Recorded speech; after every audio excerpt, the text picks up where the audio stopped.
The word jihad is mentioned in the Quran about 41 times. The words mercy, peace, and compassion are mentioned about 355 times. Yes, come in. Come on in, Riaz. Sit down, please. Contrary to popular belief in most Western cultures, Islam is a religion that preaches peace and tolerance. Yes, Patricia.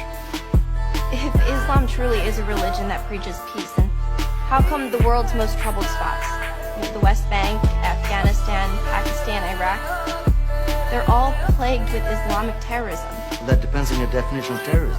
Some might argue that the U.S. invasions of countries like Iraq and Afghanistan are also acts of terrorism. No, those were acts of war to get rid of despotic regimes. Or a means of getting at a country's oil. Conspiracy theories. Well, Yeah? yes, please. Go ahead, Riaz. Mr. Khan is right.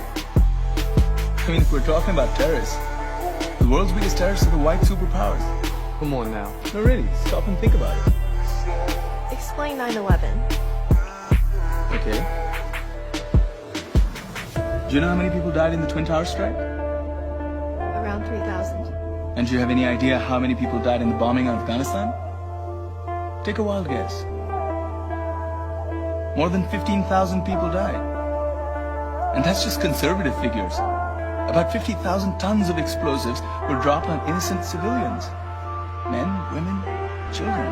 But that was because of the Taliban. Now that you brought it up, did you know that the Taliban was a creation of the CIA to fight the Russians? Whatever. They were still harboring terrorists. Yeah, right. Terrorists that were never found. Just like the weapons of mass destruction that were never found in Iraq. Do you want to get into the death toll in Iraq?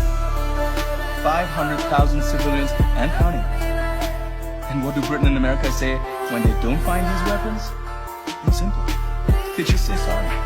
And still refuse to relinquish control of these countries. What are you trying to say? What I'm trying to say is that just because you're American, wear a fancy suit, and call yourself the president, doesn't make you any less of a terrorist. I'm saying that if you don't stop meddling in other people's countries, you will face a backlash. If Muslims like you feel that way, then why don't you get out of our country? We will. As soon as you promise to leave ours.